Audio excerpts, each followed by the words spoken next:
Mga dapat pag-usapan ng mag-asawa bago lumabas si baby.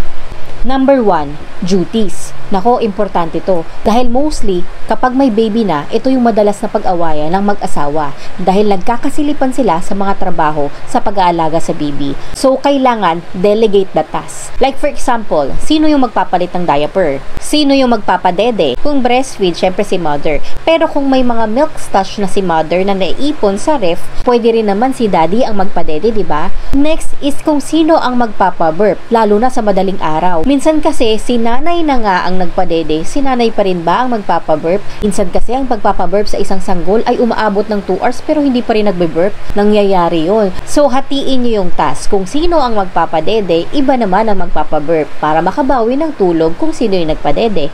For example din sa pagpapaligo, kailangan ba na kayong dalawa mismo ang magpapaligo kay baby or kaya na ng isa para yung isa nagpe-prepare ng isusuot ni baby? Or it is a combined responsibility. Nasa sa inyo po yun, kaya pag-usapan nyo. Second, isa rin ito sa pinag-aawayan ng mag-asawa dahil nagkakasilipan nga is the sleeping arrangement. Ayan, mahirap talaga pag ang kalaban mo is puyat. Sino ang gigising sa madaling araw? Anong oras kayo duty? May ganon. Maganda na napag-uusapan nyo yung mga bagay na ganyan para hindi kayo nagkakasilipan.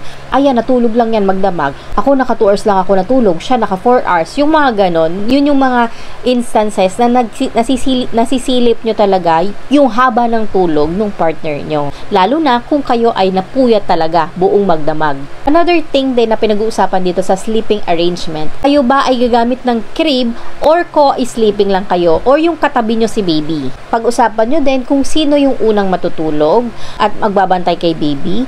Anong oras yung duty nyo, schedule of duty ng sleeping time? Kasi talaga ang mga sanggol, iba-iba talaga sila ng sleeping time kung kailan sila matutulog, lalo na sa madaling araw.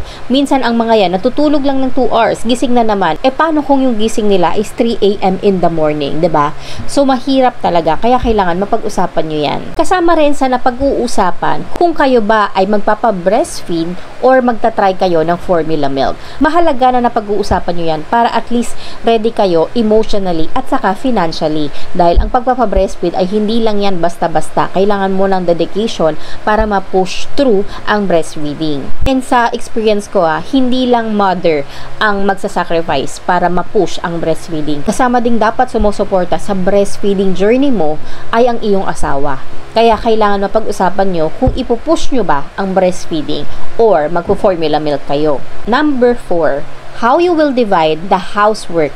Especially sa mga mag-asawa na silang dalawa lang yung nasa bahay. Wala silang katulong or helper or wala din dun si biyanan or yung mother. I-consider nyo yan bago lumabas si baby.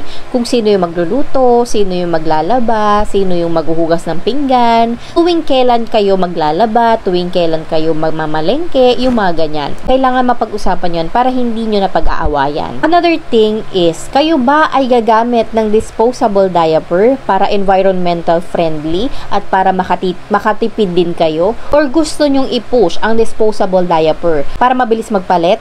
Very convenient, pero gagastos nga lang kayo. So, pag-usapan nyo yan. Hindi siya big deal, no? Pero, may ibang mga parents na kinoconsider kasi ang cloth diaper. Kung kayo ay first-time parents, first-time mom, i-consider nyo rin ang pagkakaroon ng helper. Mag-hire ba kayo ng helper sa inyong bahay for housework? Or hihingi kayo ng tulong sa inyong relatives? Either sa mother mo, sa biyanan mo, sa sister mo, kahit isang buwan lang. Kasi yun talaga yung pinaka-crucial sa isang first-time mom. Ito din kasi yung moment na nagpapagaling pa yung nanay. Nangangapa pa silang dalawa sa pag-aalaga sa baby. And lastly, na I think kailangan yung pag-usapan is kung paano na ang mangyayari kapag babalik na ang isa sa inyo sa trabaho. Naintindihan nyo ba? Ang gulo, no?